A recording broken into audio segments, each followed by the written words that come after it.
All right, for more perspective on the signing of the expropriation bill into law, I'm now joined by Thulani Tshefuta, who is the constituency head for Nedlac. Thulani, always good to speak to you. Now, can you explain for us the key objectives of the newly signed expropriation bill?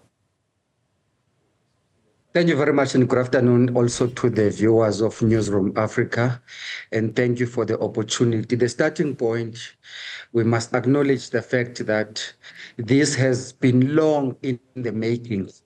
This has been stuck in the pipeline for the longest time ever. There have been extensive consultations that have been done on the same for over a decade.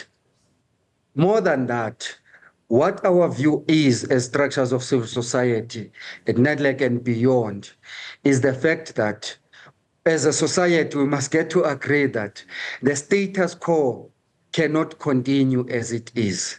And all engagements, as we hear different perspectives that are expressed about this, we must at least at the very least agree on the fact that inaction is not an option. We cannot afford to continue and perpetuate the status quo. And that which fundamentally the bill seeks to do and sign into an act now is basically replacement of an old apartheid act that was the 1975 Act into a new act. And the nub of it is not even where many of us would still want us to get, where we expropriate land and expropriate it for the purposes of bringing about reform, for the majority to equally have a claim on it. Where this act is as of now is that it expropriates the land, and expropriation must also not be used as a scarecrow, where every time it is thrown in, it is a concept that is criminalized. It will be one of the measures that are used for taking of land for public interest and use, where it is viewed necessary that the expropriation of this land is taken for the bigger benefit of public interest and public use than just being limited into the narrow public purpose that the previous act was talking about. And so I think that clarity about what this act is and what it is not in relation to the bigger land reform program will be very essential. What's also important for us to address is that this is the act of expropriation is not new. So how does this legislation differ from the previous Expropriation Act of 1975? So what it does is that one of the first fundamental areas of improvement in our view is the graduation of what the public purpose was in the old bill into public interest and use. Because in the previous, you could only end with the intention of a public purpose. And in this one, it has to be qualified as being in the interest of the public that that land is taken. So there is no narrow interest that can be said to be, it's a government interest, it's a political interest, it's a commercial interest. It has to be an interest that fulfills the prescripts of a public interest that benefit the bigger whole than just those narrow holders of the land that would be holding it at the point when expropriation may be one of those. Secondly, what it seeks to do is that it is transformative in nature, in the sense that we know the spatial inequalities that we're confronted with in South Africa. It has been by design that certain racial groups are in centers of economy and others are in far-flung areas. There is no sober African person who decided to wake up one day to go and stay in rural areas, in far-flung rural areas. It was by design. And so this act must help to reverse some of those at the level of spatial inequalities and bring about people closer to centers of economy.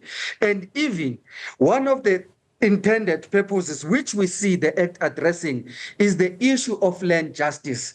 There is a lot of land injustice in South Africa. There is a lot of land poverty in South Africa, which we believe If this act is implemented to the latter, it will begin to address that, not even at an individual at this point, but at a broad public interest level. So curiously, the next question then speaks to how the bill defines public purpose and public interest in the context of expropriation. Fundamentally, public interest is that which land can be taken, and that public interest is where something that is to be done is for benefit of the general public, where a development intervention or initiative is to be done, but the land for which it may be targeted cannot be utilized, and then that land can be taken. And even in that expropriation, we must actually be open and transparent to the fact that the very same act does introduce checks and balances. It does introduce deadlock breaking mechanisms where people who hold the land believe that it should not actually be expropriated. It does even introduce processes that includes the courts of law to see how just is that action going to be, even in that public interest. And that public interest is better defined and defended by the public that will seek to be served by that specific interest which government will be saying it seeks to fulfill by expropriation of that piece of land. Okay, and as we wrap up, I suppose the big issue that many people are asking is, how do you respond to concerns from various stakeholders regarding potential abuses of expropriation powers? Are those safeguards that you've talked about in place to the point where there will be no abuses? What we must appreciate in South Africa is that we must take corruption as a standing variable in all our considerations. Where we are, we would have thought that on a crisis like the COVID-19 pandemic, no one would compromise their lives and the livelihoods of people to the extent of having corrupt intentions at the height of such a serious crisis. If it could happen at those levels, we must appreciate that it is a standing possibility. We must not reject out of hand concerns that come with that, but we must equally call for progressive engagements that ask for suggestions of what could be done in mitigating against those potential abuses of power, corruption, and ill intentions. But on our side, what we believe is that the processes and procedures that have been introduced, including the courts of law, do not then make government the final arbiter to say, today we wake up, we expropriate this law. There is no process where anyone can actually say, we want to appeal this. There are appeal processes in that.